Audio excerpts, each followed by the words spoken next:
এবারে ঠাকুর দেখাটা শুরু হলো আমাদের ঠাকুমাকে নিয়ে।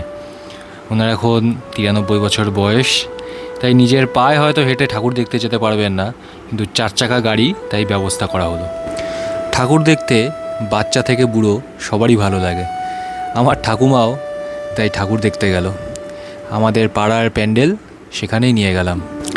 দুর্গা মা আর ঠাকুমা এক ফ্রেমে।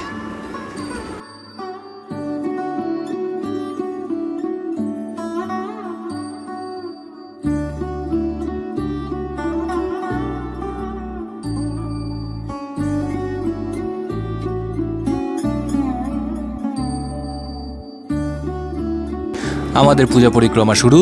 জয় মা দুর্গা।